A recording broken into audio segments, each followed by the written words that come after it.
없는데 6페이지 복음적 예배에 의해 라이언 톤스가 쓴 사람 그 책을 번역한 그 페이지에 19페이지, 20페이지, 23페이지, 29페이지, 41페이지 이런데 쭉 돼 있는데 한번 읽어보고 설명을 해드릴게요. 읽어봅시다. 모세 이전 아브라함, 이삭, 이스마엘하고 모세 시대 성막, 회막 중심, 모세 이후 성전에서 제사, 그죠? 예언자 시대 성전의 제사, BC 8세기 예언자 이후 포로 시대 3당 폐지, 성전이 중앙성소가 되었다. 포로 후기 히브리 종교에서 유대교 회당 예배로 전환, 회당제도, 율법학자, 서기관, 법률가, 신학자들 등장. 율법학자들에 의해 해당제도 제정. 이런 이제 간단한 말인데 우리가 꼭 알아야 될 거는 아니지만 유대인들이 구약 시대는 성전을 중심으로 모였다가 회당을 중심으로 모였다가 이렇게 했다는 거예요. 역사를 보면요, 이거 보세요. 모세 시대는 광야 시대잖아. 40년 동안. 그러니까 성막, 텐트, 그렇죠. 그래서 모세 이후는 이제 예언자가 나오고 이스라엘이 망할 때까지는 성전을 세워가지고 성전에서 제사하는 가장 이제 전형적인 성전 제사 형태가 생겼죠. 들었어요? 네. 그러면 이게 진짜 이제 구약의 성전의 모형이고, 그 다음에 포로 시대에 가서 성전이 없어져 버렸잖아요. 불타서. 포로로 잡혀가서 성전이 없으니까 성전 대신에 자기들끼리 모여서 한 것을 회당이라 그래. 회당인데 또 산당 폐지라는 말이 있었는데, 이 산당에서 모였다는 말은 성전에 못 가니까 곳곳에서 모여서 예배를 했다고. 예? 곳곳에서 모여서 그러다 보니까 마치 그게 성전에서 하는 것과 똑같이 생각을 해 버린 거예요. 그러다 보니까 구태여 성전이 필요 없다. 그래서 우리 이쪽 산에서도 모이고 저쪽 높은 데서 하여튼 높은 산에 가서 제단을 쌓고 하면은 다 성전식이 돼버린 거예요. 이것을 산당이라고 하는데, 그래서 자, 내가 지금부터 저를 다 잘 보세요. 여러분 질문하는 거. 산당에서 하는 게 맞나요? 틀리나요? 성전이 없어. 성전에 갈 수가 없어. 너무 멀어서. 그러니까 거기까지 구태여 가야 되냐? 여기서 하지. 여기서 했어. 맞나요? 틀리나요? 그 상황에서는 맞는 거죠. 그렇죠. 상황에서 맞는 것 같은데 하나님께서 이걸 우상이라고 말을 했단 말이에요. 너네들 상황에 맞게 했어? 성전을 짓고 그 성전을 중심으로 모이고 예배하고 했는데, 그래서 1년에 한 번이라도 성전에 와서 제사를 지내고 1년에 자기들 12지파가 지역에 따라서 와서 성전을 중심으로 제사를 지내고, 그 외에는 집에서 모이는 건 소위 말하면 요즘 말하면 바이블 스터디 하는 거지, 거기서 모인 것이 산당에서 한 것이 성전에서 한 것과 똑같이 생각을 했다고? 하나님은 그걸 우상이라고 그랬어요.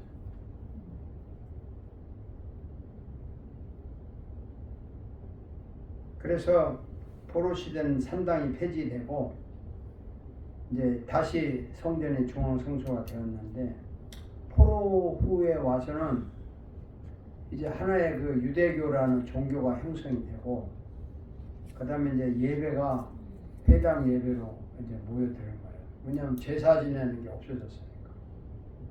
성전에서 양 잡고 피 잡고 이런 게 포로 후기에는 없고 그냥 그 성전도 이제 스룹바벨 성전 하나가 있는데 거기에 가서 지내는 것은 하나의 중앙 성소가 됐고 그 다음에 모든 유대인들이 하나의 유대교라는 종교가 형성이 된 거예요. 유대교.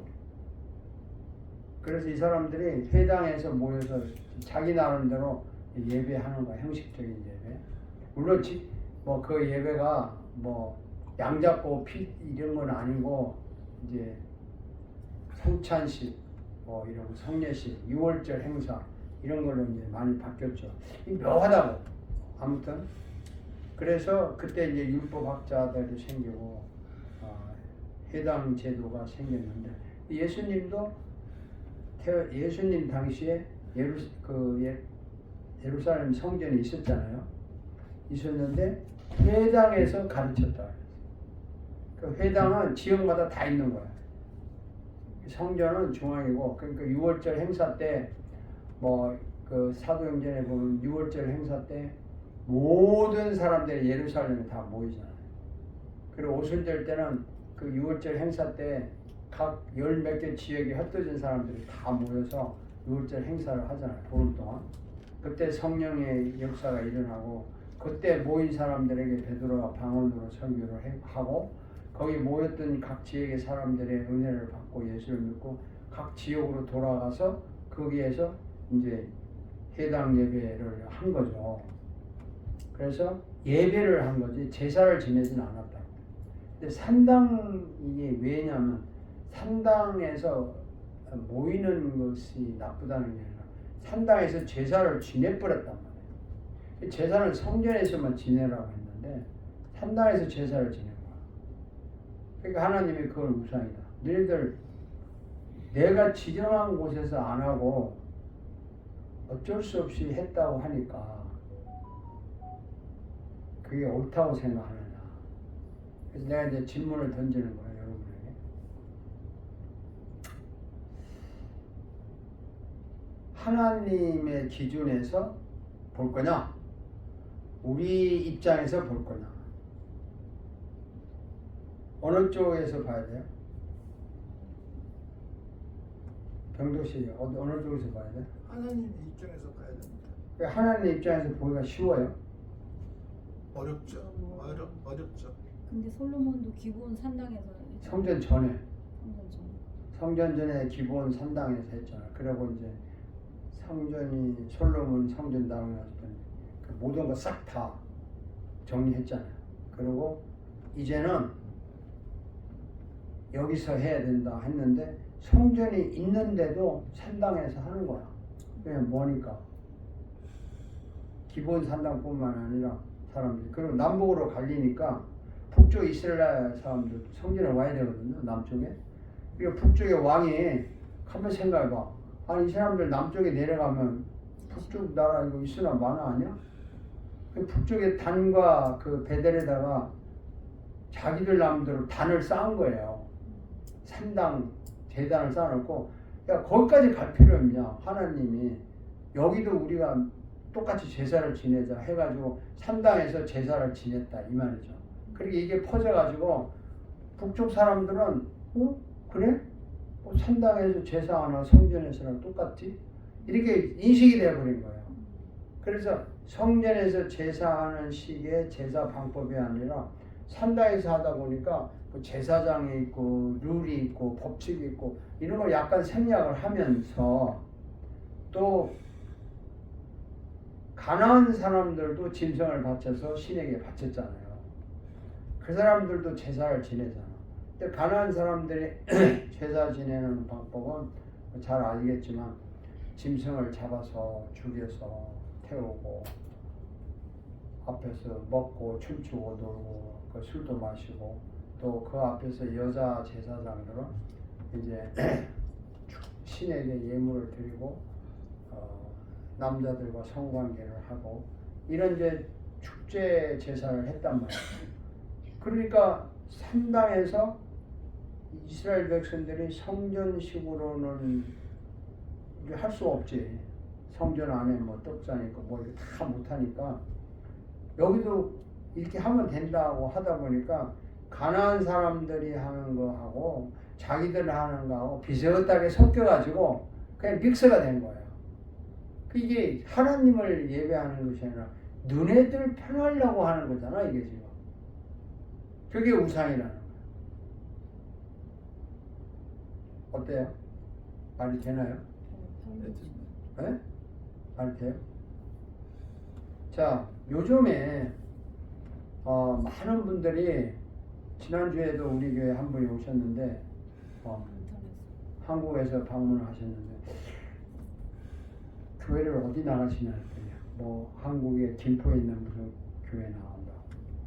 아니 여기서 미국에서 거기를 나가요. 아니 그게 아니고 그게 본 교회가 있는데 거기서 온라인으로 전 세계적으로 다 예배를 한다는 거야. 그 시간에 온라인 보고. 그래요? 그 온라인 보고 헌금도 그렇게 해서 이제 보내고 끝나면 뭐예요? 끝나면 뭐 아무것도 아니지. 그리고 아침에도 예배하고 저녁에도 예배하고 전 세계적으로 다 합니다. 그래서 그때는 이제 모여가지고 1년에 한 번씩 뭐 또 지역마다 LA 지역에 그렇게 하는 사람 모여서 한 번씩 모임도 갖고 근데 뭐 당당하게 얘기하더라고. 완전히 온라인 예배하는 거예요. 집에서 그 화면 큰 거 갖다 놓고 이렇게 한다고 하더라고. 그 예배 맞나요? 예배 안 맞죠? 왜 안 맞아? 성전이 아니기 때문에. 아니 지금 교회인데 교회가 뭐 옛날 성전 아니잖아. 그 온라인 어쨌든 하나님 보시기에 하나님 중심이 아니고 편리주의로 바뀌었기 때문에 우상이다. 편리주의로 바뀐 건 사실이고 이 팬데믹 때문에 어쩔 수 없이 온라인이 개방이 되다 보니까 대면 예배가 아니고 온라인 예배도 예배다. 왜냐하면 뭐 앉아서 설교 들으나 교회 가서 하나 설교를 들으니까 예배라고 하는 거예요. 그건 아니죠. 그 예배가 뭐냐? 우리가 이제 예배학을 할 텐데 너희는 거룩, 예? 너희 몸을 거룩하게 몸을 드리라는 말이 뭐예요? 우리의 온 가치를 하나님 재물을 바치는 게 아니라 내 몸을 이제 바쳐야 되는데 그 예배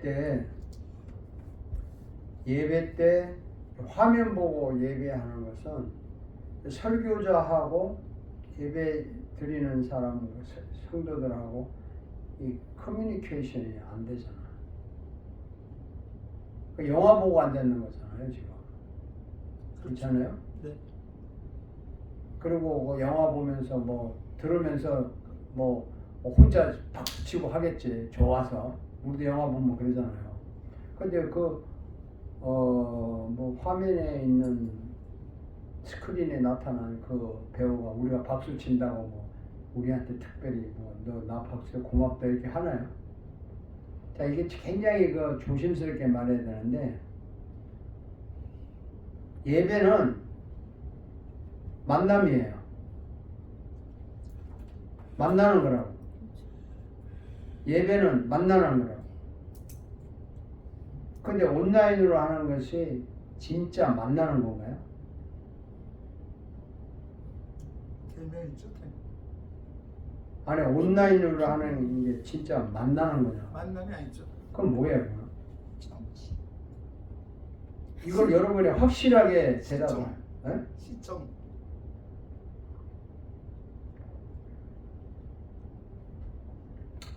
뭐 대통령도 영상회담하고 뭐 국회도 영상회담하고 거의 다 해요. 그렇게 하는 걸로 그냥 끝나는데 뭐 물건도 온라인으로 오다해서 사고 실제로 오잖아요. 그러다 보니까 온라인이 정상적으로 생각을 하는데 이게 비정상이다라고 말할 수 있는 게 예배는 하나님과 인격적인 만남인데 그 인격적인 만남은 예배자들이 그 모인 곳에서 하나님이 임재를 하는 건데 물론 뭐 TV 스크린에 설교 듣고 감동받고 울 수도 있어요. 자, 그런데 이게 뭐가 다르냐? 여러분들이 분명하게 설명을 해야 돼. 자, 예를 들어서 병동 씨 자녀가 있어요, 없어요? 있습니다. 있는데 전화로 이렇게 이야기하죠. 예, 예. 예, 그리고 또 영상 이렇게 켜놓고 얼굴 보면서도 할 수 있죠. 그러면서 이제 뭐 그게 딸인지 아들인지 모르겠지만 딸 보고 I love you 그리고 키스를 했어. 어디다 한 거예요 지금 키스를? 화면에 낸 거예요. 그 딸한테 한 거야? 아니, 근데 그게 키스 한 거야 이제. 예, 예. 그 딸도 thank you daddy I love you 쭉 했어. 차이가 뭐예요? 그거하고 실제로 만나서 딸을 끼얹는 거하고 뭐가 차이가 있어? 실제로 만나서 하는 거하고 하는 거거든. 교감이 없는 거죠. 실제로 만나서 딸을 반갑다고 깨얹는 거는 인격적인 만남이잖아. 부딪힘이잖아. 근데 전화기 대대고 알려고요 하고 뭐 백날 첫날에도 뽀뽀.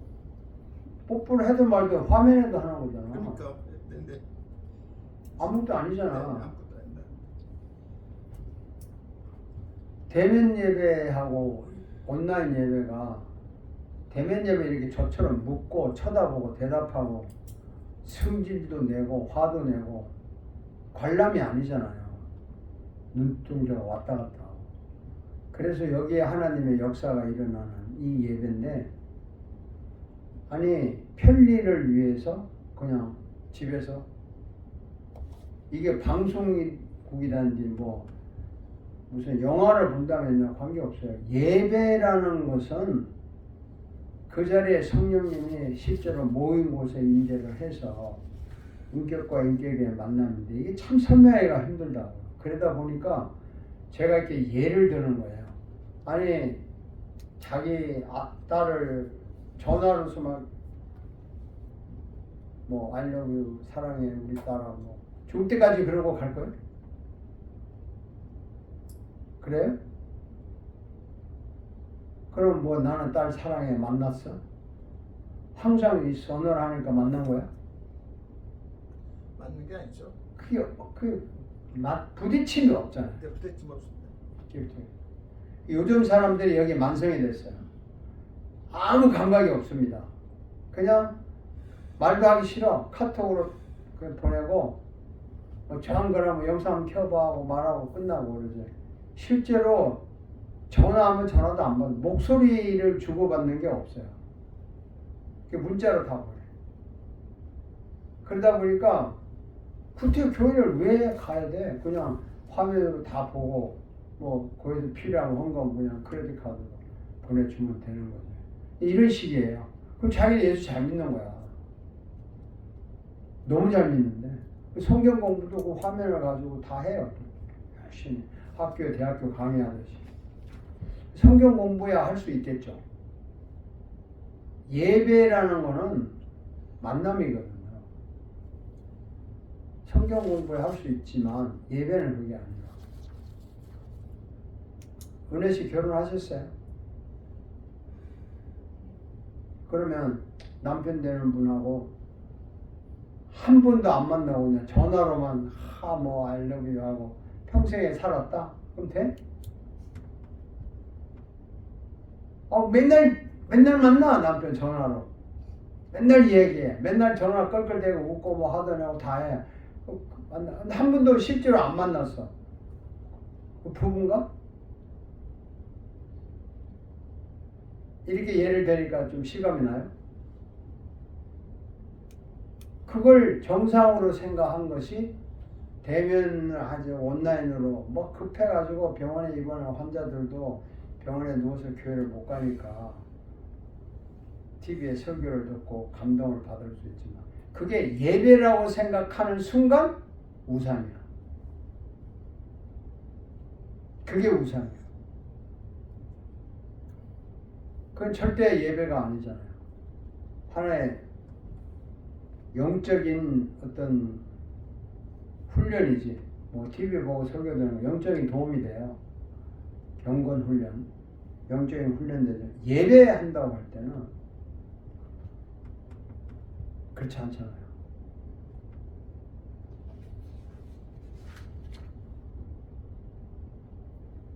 이해가 됐어요 이제? 네.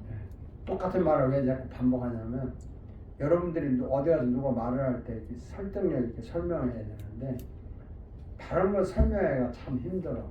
그래서 뭐 자기 자녀들 평생 안 보고 뭐 전화로 하는 것이 자녀들 사랑한 거냐? 부부가 평생 대면을 안 하고 전화로 그냥 막 잘 있다 I love you 하고 뭐. 평생 그러다 갔다. 그건 뭐야? 만남은 예배예요. 그 필요하다. 자, 7페이지 넘어갑시다. 신약시대. 이렇게 해서 신약시대에 넘어왔는데 여기서부터 조금 이제 심각해지는 거죠. 한번 읽어봅시다. 7페이지 다 같이.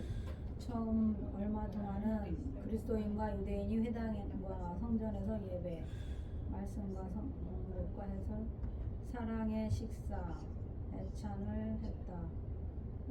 예찬 후 성찬식을 했다. 특별 은사 체험, 방언 예언을 행함을 나누었다. 자, 여기가 뭐냐면 신약시대 처음에 이제 오순절 다락방에서 교회가 생긴 후로 처음 얼마 동안은 그리스도인과 유대인이 회당과 성전에서 예배했다는 거죠. 말씀 봉독과 해설을 했다는 거죠. 자, 회당과 성전이란 말은 그 예루살렘에 회당이 있었고 성전이 있었고 그 외에는 회당이 있었잖아요. 그러니까 성전과 회당을 제사제가 없으니까 거기서 모여서 말씀 봉독 해설하는 거로 예배를 그렇게 시작했다는 거죠. 사랑의 식사 아가페 미일하고 애찬이라 애찬 사랑의 식사를 꼭 했어요. 지금도 사랑의 식사 하는 거죠. 여기 점심 먹잖아요. 여기 그 다음에 예찬 후라는 예찬이 아니고 애찬 얘가 아니고 애자예요. 애찬 후 성찬식을 했어요. 유카리스트. 그리고 특별 은사 체험 방언 예언을 나누었다. 처음 얼마 동안은요 교회가 이랬어요. 방언도 하고 예언도 하고 왜 그랬냐면 그때는 말씀을 봉독했는데 그때 그 말씀은 구약 성경이야. 신약 성경이 아니라고. 그리고 거기에 대한 해설은 이제 레바이들이나 율법 학자들이나 이제 베드로 같은 사람도 해설을 했겠죠. 그리고 이제 사랑의 식사를 하고 또 성찬식을 꼭 했어요. 그리고 그 설교를 할 때 그때는 성경이 없었잖아. 구약 성경밖에 없었어요. 근데 하나님이 그 예배에 모였을 때 특별히 방언이라는 걸 통해서 설교를 해요. 예배 시간에. 근데 기도 중에 방언을 받았는데 이게 무슨 말이냐? 통역을 하고 나면 그게 하나님의 일종의 설교야. 또 예언도 지금 말하면 여러분 예언이라는 말이 그게 아니에요. 그 점치는 예언이 아니라고. 이 예언이 설교라니까. 구약시대 예언자들 선지자들이 한 말이 미래에 대한 예언이지만 설교 아니었나요? 설교. 그래서 이 방언과 예언이 한동안 설교 대신에 방언으로 하면은 통역을 하면은 불신자들이 막 감동을 받고 예언은 믿는 사람들이 그 메시지를 하니까 그래서 초창기의 기독교는 예언과 방언이 있었다고. 그리고 유대인 회당과 성전에서 이제 모여서 말씀을 봉독하고 이렇게 했다고요. 그러다가 이제 시간이 조금씩 흘러간 거죠. 시간이 조금씩 흘러가 가지고 이제 신약 시대로 올라와요. 복음적 예배 이해 그 읽어봅시다. 신약 예수 시대 성전 예배와 회당 예배가 있다. 예수님은 둘 다 인정했다.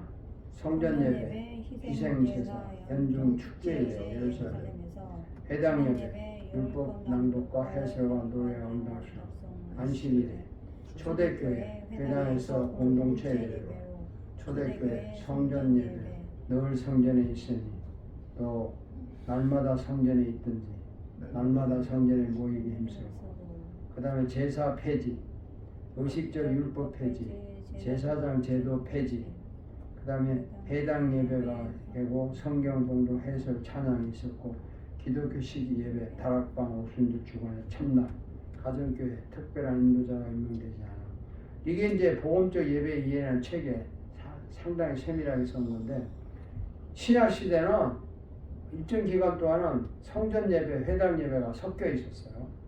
예수님은 둘 다 인정했죠. 왜냐하면 예수님은 성전에서도 가르치고 회당에서도 가르쳤으니까. 그런데 성전 예배는 뭐냐면 희생 제사를 지냈기 때문에 연중 축제일에, 이 축제일이 주로 6월절이었죠. 이 6월절에 예루살렘에서 제사를 지냈어요. 행식 아니. 회당은 이제 지역마다 다 다르니까 율법 낭독하고 해설하고 노래, 응답송, 찬양이 있었죠. 이거는 매 안식일에 모였다. 자, 성전 예배는 연중 축제일이라고 했고 회당 예배는 안식일에 했어요. 안식일은 일주일에 몇 번 해요? 안식일은 일주일에 몇 번? 질문 이상해. 회당? 안식일은 일주일에 몇 번이죠? 한 번이잖아요. 한 번, 일주일에 한 번 회당 예배 공식적으로 했고 성전 예배는 축제일에 했으니까 이는 매주일 하는 건 아니죠. 어떤 행사 때, 축제 때, 주로 6월절 행사 때 많이 했어요. 그래가지고 예수님 당시에 6월절 행사 때 사람들이 제사 지내러 왔는데 양을 가지고 오고 염소를 가지고 지방에서 올라오니까 병들고 형편없잖아요. 그러니까 차라리 예루살렘 성전 앞에서 양을 사는 거지. 염소를 샀잖아요. 그러니까 이 장사꾼들이 6월절 행사 때 되면 종교 장사하는 거야. 이거는 흠 없는 염소 이거. 그리고 이제 제사장이 검사를 해야 되잖아. 이 흠이 있다 없다. 그럼 또 못 사. 그러니까 장사꾼들이 얼마만큼 돈을 벌고 했겠냐고 거기서. 이해가 가요? 네. 예수님이 그거 보고 어떻게 했어요? 성전을 청소했어요. 기억나요? 네. 병덕씨 예수님 그거 보고 어떻게 했어? 찍으러 완전히 상으로 그- 퍼버렸어. 뭐라고 했지? 하여튼 혼냈죠.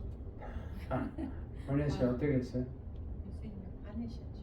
예수님이 보통 조폭이 아니야. 예수님 혼자서 그 장사꾼들 상 다 때려엎고 채찍으로 사람들 때리고 예수님이 보통 주먹 실력이 아니라니까. 이런 면을 보셨나요? 발로 뒤엎고 예수님이라면 그냥 온유하고 인자하고 그런 분인 줄 아셨어요? 엄청나게 무서운 분이에요. 힘이 세시고. 한번 생각해봐요. 거기 장사꾼이 하나둘입니까? 예루살렘 성전 앞에 6월절에 모인 장사꾼들이 하나의 큰 마을을 이룰 정도로 큰데 성전 앞에 판차린 거 다 때려 엎을 정도면 보통 배짱 아니에요. 성경 읽어보면 실감 나지 않아요? 이야, 예수님 대단하신 분이다. 그렇게 했다 이 말이죠. 그 축제일 때 이제 제사를 지내니까 그랬죠. 그래서 초대교회에 46페이지에 그런 말인데 회당에서 공동체 예배로 이제 바뀐 거예요. 이게 이제 중요한 건데 자 보세요. 초대교회 P46페이지 이 책에 보면 설명이 잘 되어 있는데 회당에서 공동체 예배로 그 밑에 77페이지에 보면 성전 예배로 바뀌었어요. 자 이게 보세요 여러분. 안식일을 지켰어. 안식일. 그러니까 안식일에 모였다고 이분들이 모였는데 안식일에 모이다가 제자들은 예수님이 부활하신 날에 또 모였다고. 예수님 부활하신 날은 안식 후 첫날이잖아요. 그게 요즘 말로 주일이잖아요. 거기 모였어. 그러니까 두 개로 같이 모인 거야. 토요일 날 모이고 또 유대인들이 예수 믿는 사람이 많으니까. 근데 또 진짜 또 제자들은 야 우리 이것도 이거지만 예수님이 부활하시면 이날도 예수님 만나야지 모이자. 또 모였어요. 그러니까 이게 겹치는 거죠. 안식일도 모이고 주일도 모이고 안식일도 모이고 주일도 모이고 이랬다고요. 그러다가 서서히 주일날 모이는 횟수가 많아지고 안식일날 모이는 횟수가 줄어들었죠. 그래서 이제 오순절날 다락방에서 이제 기도가 형성이 되고 성령이 오시는데 세월이 가니까 주일날 모이는 게 더 많아진 거예요. 유대인들하고 갈등이 생기죠. 유대인들 중에 크리스찬이 된 사람 많잖아요. 야, 그러면 왜 이날 해야지? 또 어떤 사람이요, 예수님 부활하신 날이 우리한테 더 중요하다. 이날 모이자. 그래서 사도행전 시대는 안식일과 주일이 이렇게 겹쳐서 모였어요. 그러니까 어느 게 맞다 틀렸다가 아니고, 그러다가 지금은 이제 로마가 기독교가 되면서 드디어 모든 기독교인들은 주일날 모여라. 그리고 그날을 휴일로 하자. 로마가 그날을 썬데이라고 하거든요. 태양의 날. 그래서 이 로마는 태양신을 섬기는데, 이 태양신, 예수님이 태양이고 하나님이 태양이시니까 너희들이 믿는 그 태양신이 알고 보면 하나님이다. 그러니까 너희들이 섬기는 그날 하나님을 믿는 날로 바꾸자.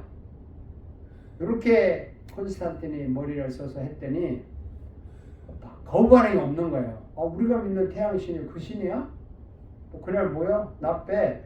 이래가지고 로마가 기독교가 되면서 주일날이 공인된 날로 돼버린 거예요. 그러다 보니까 이제 안식교 지금 믿는 사람들은 로마하고 합작해서 만든 날인데 그 우상의 날이지 그 성경에 없는 날이 나오고, 지금도 안식교 사람들은 줄 지키는 사람 이단이라고 그러죠. 보라씨나 병덕씨나 에스더씨나 은혜씨나 나나 다 이단이야. 안식교 사람들 눈에는. 그렇죠?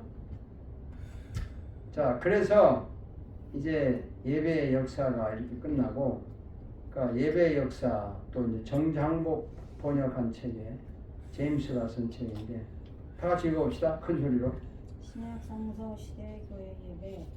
모든 기독교 예배의 기초는 그리스도의 부활과 1세기의 그 기반을 두고 있다.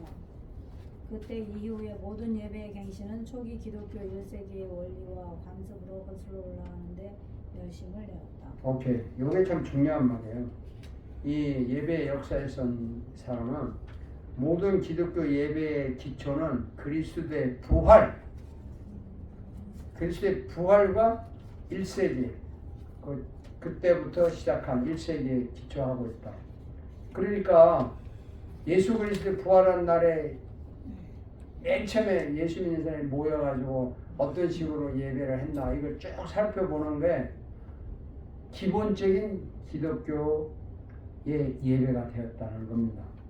그 역사를 살펴보면 그때 이후에 모든 예배의 갱신은 그때부터 예배가 조금씩 바뀌긴 했지만 초기 기독교 1세기의 원리와 간섭으로 거슬러 올라가는데 열심히 했다.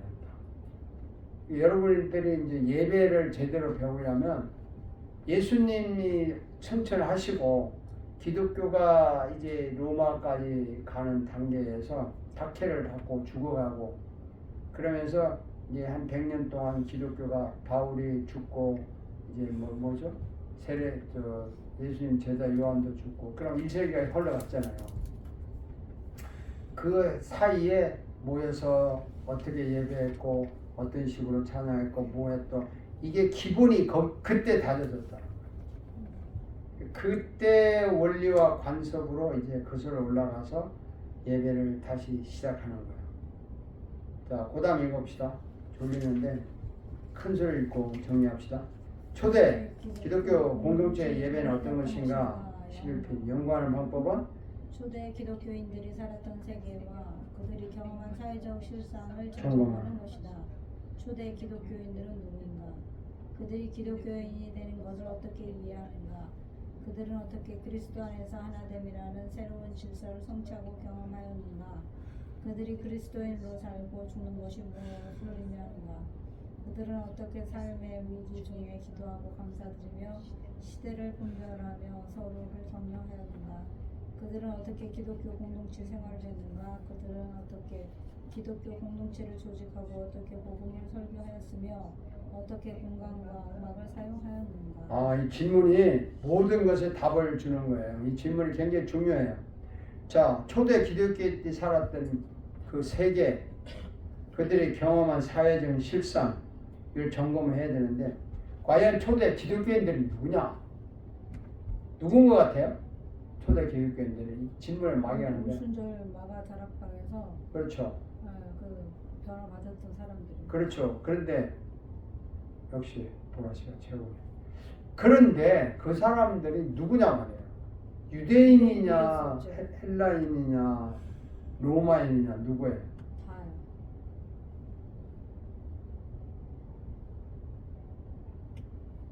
다. 그렇죠? 가장 많은 것은 유대인이고, 그 다음에 로마인도 있죠. 백부장 같은 사람. 또, 누구야? 또, 헬라 사람들도 있죠. 그래서 다양한 사람들이었다는 거예요. 기독교인들은. 그 두 번째, 그들이 기독교인이 되는 것을 어떻게 이해하는가?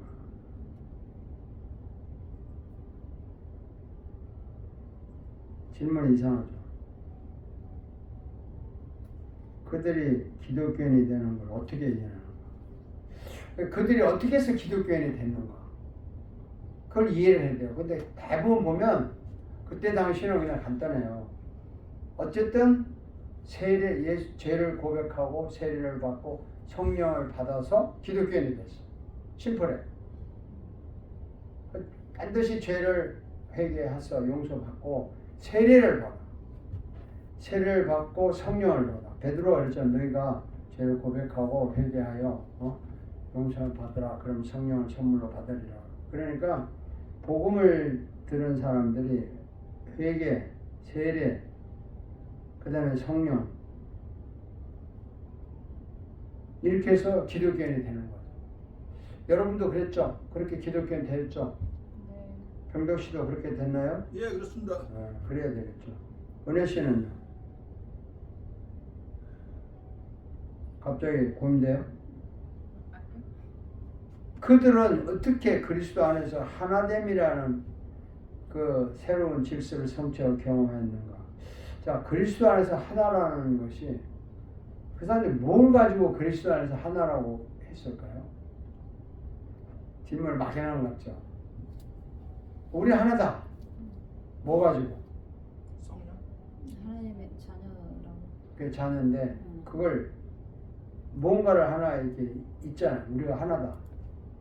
성령. 성령 또 눈에 보이는 거. 세례. 세례도 하나지만 실제로 눈에 보이는 거. 예배. 예배인데 맞아요. 다 맞는데 딱 눈에 보이는 게 뭐냐? 모일 때마다 성찬을 했잖아요. 예수님의 살과 피를 기념하며 계속 먹었어. 이거 하는 거예요. 여러분 성찬요. 성찬의 초대를 누가 해요? 성찬식 초대. 예수님. 예수님이 하죠. 그럼 성찬의 음식은 뭐예요? 예수님의 살과 피. 그러니까 그것도 예수님이잖아. 맞나요? 네. 그 성찬을 초대하는 분도 예수님이고 성찬에 나온 음식도 예수님이잖아. 몸과 살이니까. 이거를 다 같이 먹는단 말이죠. 이게 하나됨이야.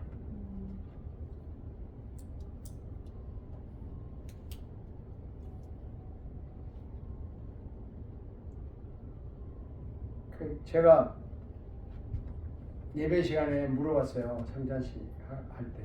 여러분 성찬식 누가 초대해요? 그랬더니 목사님이요. 이렇게. 언뜻 들으면 그럴 것 같지. 예수님이 성찬식을 초대한 호스트고 예수님이 자기 몸을 가지고 음식을 차렸다고. 그러니까 이걸 다 같이 먹는다. 이게 하나 되는 거죠. 감동이 와요? 네. 병도씨 감동이 와요?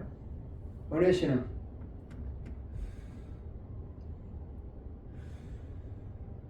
이게 새로운 질서인 거야. 그 이분들은 모일 때마다 했어요. 성찬식. 지금도 매주일 성찬식 하는 교회 많아요. 사실은. 참 좋은 건데 너무 형식적이야. 캐톨릭은 어김없이 미사할 때 이거 하잖아요. 입에 넣어주고 잔 마시고 시간이 길어요. 그 사람들은 그냥 아무 생각 없이 이렇게 하니까. 그 다음에 그들이 그리스도인으로 살고 죽는 건 뭘 의미하느냐. 그리스도 살고 죽는 게 뭘 의미하느냐. 그리스도 살고 죽는다. 그게 무슨 뜻이냐.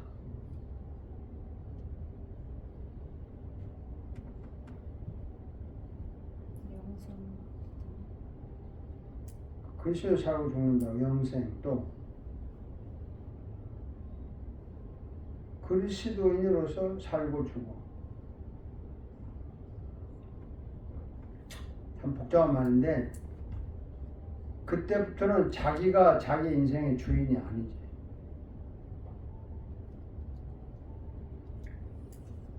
주인이 누구예요? 예수님을 주인으로 모시고 사는 거야. 예수님과 함께 살고 함께 죽는 거야.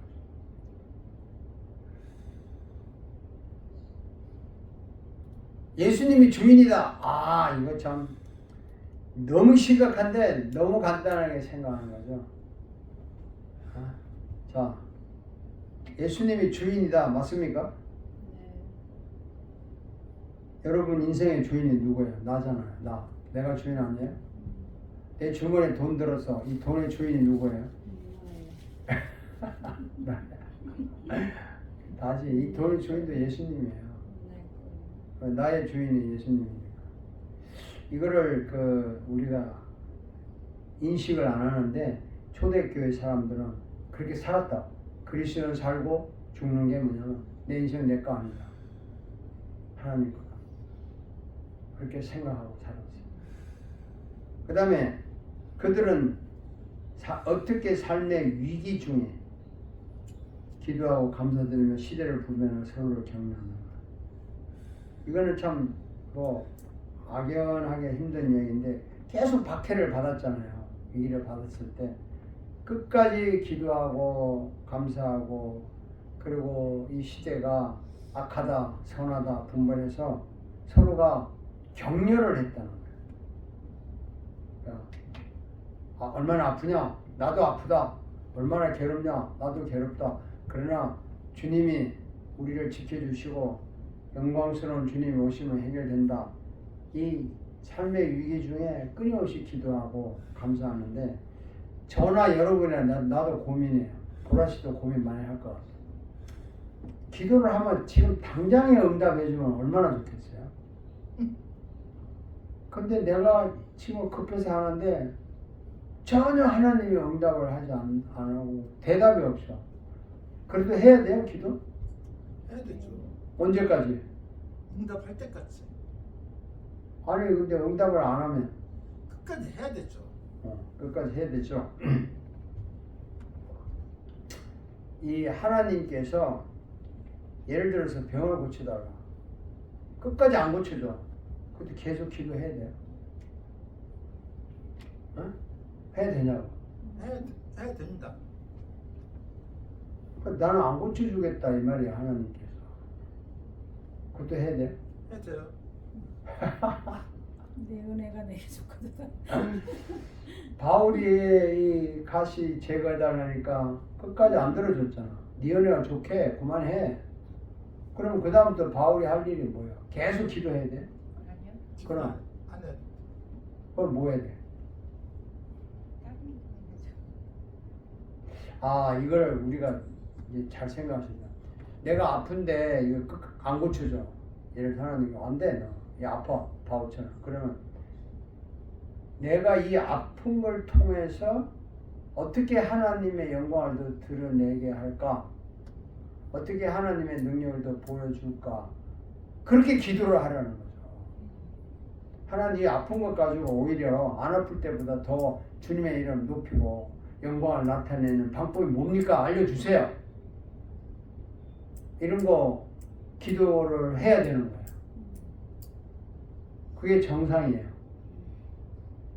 혹시 닉 부이치치라는 분 들었어요? 병도씨 알아요? 유튜브를 통해서 봤죠. 보라씨는 거, 은혜씨는.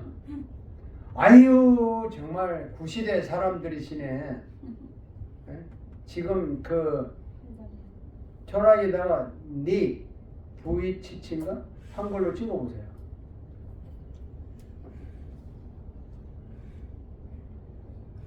비슷하게 찍어도 뜰 거예요. 닉 부이치치 맞나 모르겠습니다만은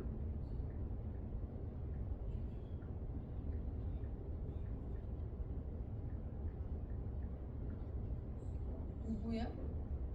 닉 이 VCC 뭐 찍어요? 자녀? 가족? 아니 그냥 그 찍으면 또 화면에 팔이 없는 사람이 예 다리 팔다리 없잖아요. 발만. 그분이 예. 떴어요? 예, 이분 낫게 해달라고 기도했을까 안 했을까? 안 했죠. 했죠. 했는데 결국 안 나왔잖아. 그럼 이게 기도가 바뀌었죠. 이걸 통해서 하나님 이름을 더 나타나게 해달라고. 이 사람은 그걸 통해서 하나님 영광을 돌리고 많은 사람들에게 더 많은 감동을 주고 용기를 주고 했잖아요. 꼭 병이 나으면 끝까지 낫게 해달라고 기도를 하라고? 하나님이 그렇지 않아요.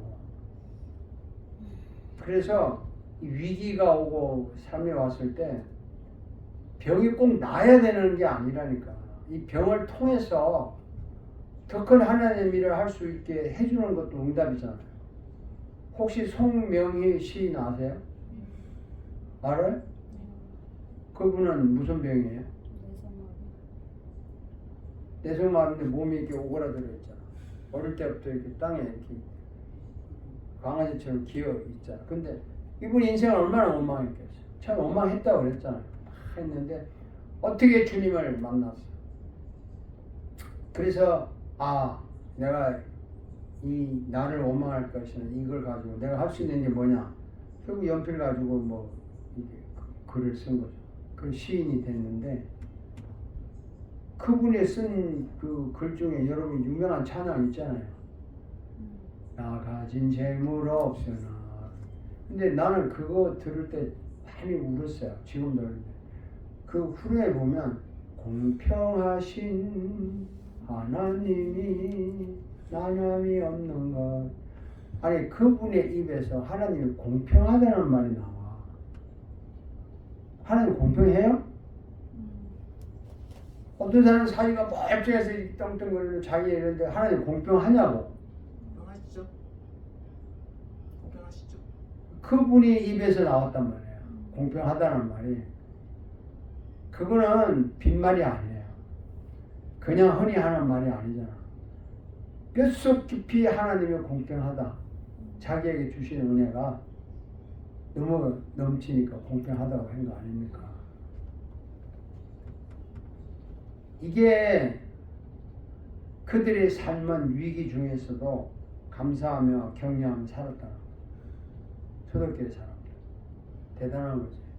자, 5분간 쉽시다. 여기 8페이지 그들은 어떻게 기독교 공동체 생활을 했는가?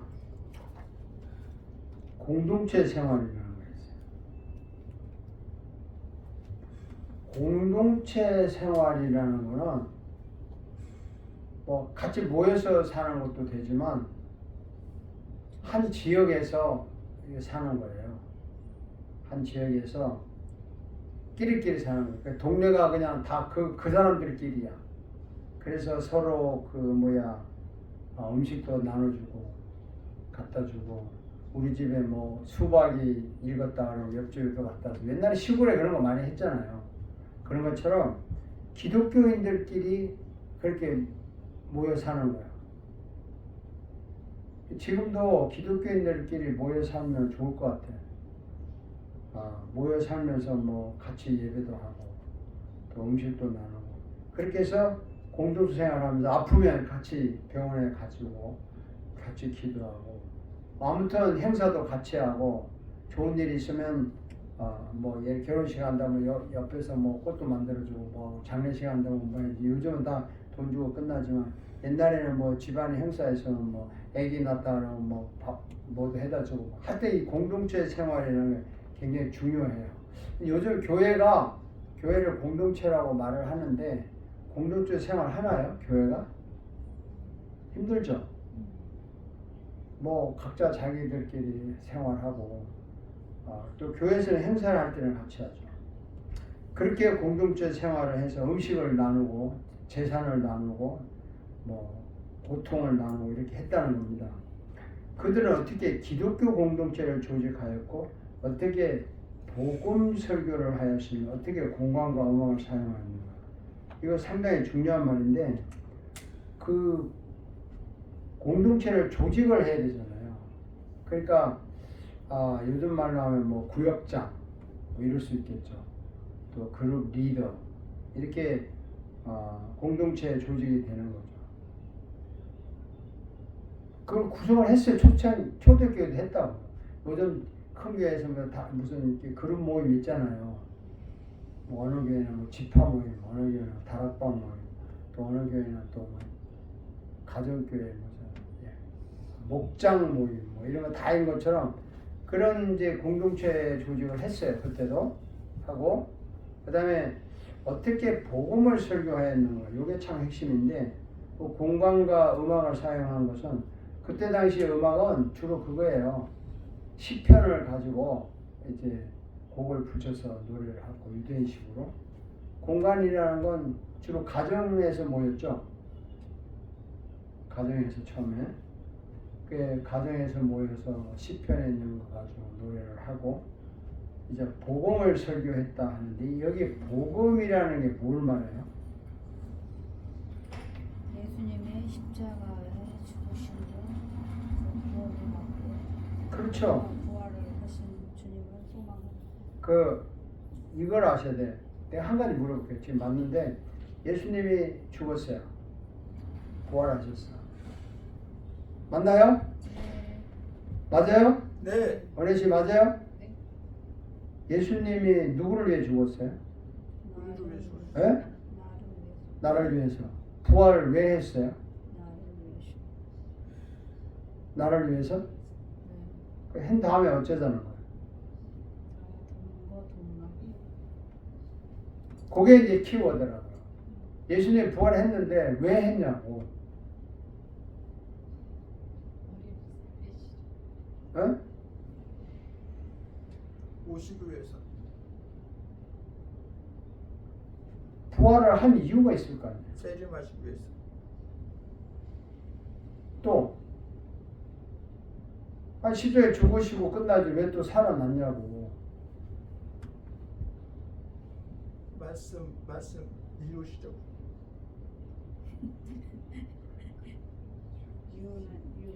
유닛. 아니 알 것 같은데 답이 클리어하게 설명하는 거예요. 예수님이 죽으셔서 죄값 지불했어. 끝났어.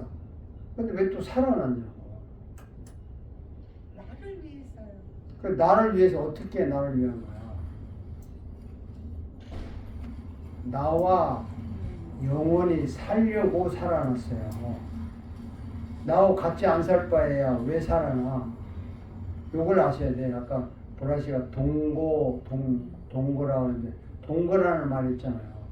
같이 살려고 살아났다고. 살아나서 나하고 안 사는 예수는 나하고 무슨 관계 있어? 관계 없잖아요. 다시 한번 설명해 주세요. 나하고 같이 살려고 부활하셨다고. 내 죄를 없애고 나하고 같이 살려고 부활하셨다고요. 나하고 같이 안 살 바에는 예수님 부활이 나하고 무슨 관계 있어? 아니 무슨 관계 있냐고. 내 죄가 용서 안 받았으면 예수님의 죽음이 나하고 무슨 관계 있어? 관계 없잖아요. 그리고 나하고 안 살 바에야 어쩌자는 거야. 나하고 안 사는 예수님이 나하고 무슨 관계 있어? 너무나 쉬운데 잊어먹고 지나가죠. 그래서 부활하셨어요.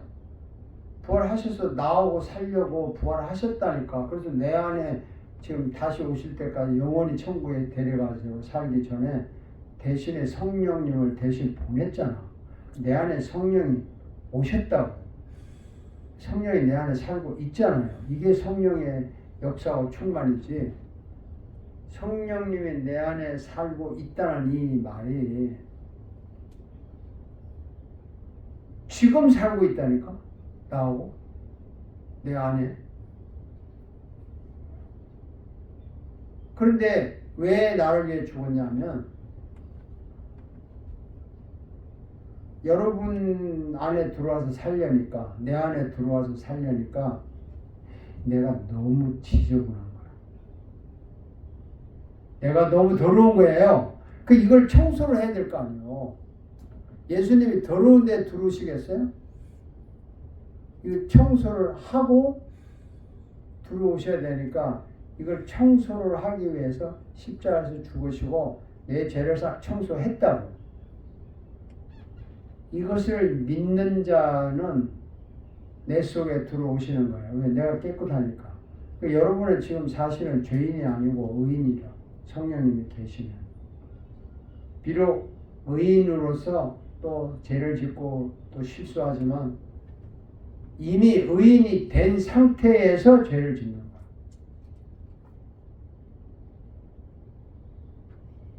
거야. 나 같은 죄인 살리시나 옛날 초창기 이야기고 지금은 살아난 의인이잖아. 의인으로서 내 안에 계신단 말이에요. 이것을 설교했다는 거지. 복음적인 설교. 예수가 내 안에 계시지 않으면, 성령으로 내 안에 안 계시면 그 부활이 무슨 의미가 있어요? 나중에 천국에 갈 희망 가지고 살아? 천국에 가도 예수님이 나하고 안 살 바에야 그럼 천국이 무슨 의미가 있냐고. 지금도 내 마음에 천국이 있는 것이고 내가 영원히 천국에 가서 살 때는 부활한 몸을 가지고 가는 거죠. 천국에 가서 몸 가지고 천국 갑니까? 영혼만 갑니까?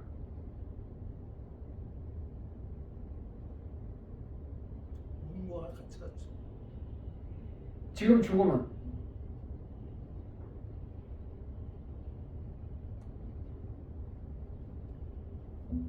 고민되는구나. 몸은 흙이니 흙으로 돌아가고. 그렇지. 지금 죽으면 내 영혼 천국에 먼저 가잖아요. 내 안에 계신 성령님이 천국에 같이 간다고. 그리고 다시 예수님이 다시 오셔서 내 몸이 부활했을 때는 예수님이 직접 데리고 가. 그래서 예수님이 나하고 살려고 죽으시고 부활하셨다고 키워드가. 그리고 지금 나하고 성령으로 살고 있다고. 이게 복음 설교예요. 지금 나하고 안 살고 있는 예수는 의미가 없잖아.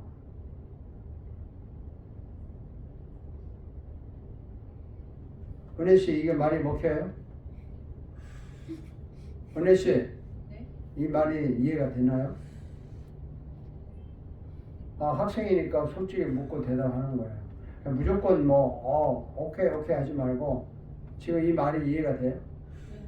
어떻게 이해가 돼요?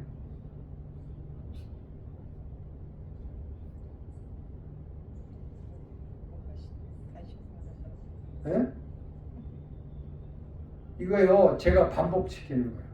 그분이 나를 깨끗이 만들어야 내 안에 와서 사신다고. 그러니까 깨끗이 만들기 위해서 죄값을 죽었는데 죽고 나면 끝이잖아. 나 안에 살 수 없잖아. 나하고 살려고 부활하셨다니까.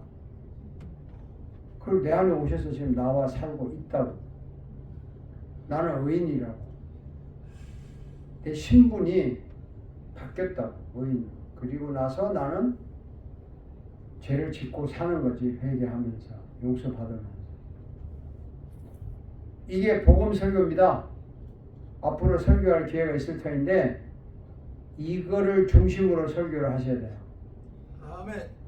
이걸 가지고 가지를 쳐도 다시 이거 가지고 구약을 설교해도 이거, 신약을 설교해도 이거, 어떤 본문을 가지고 설교해도 마지막에는 이거를 이야기해야만 설교해요.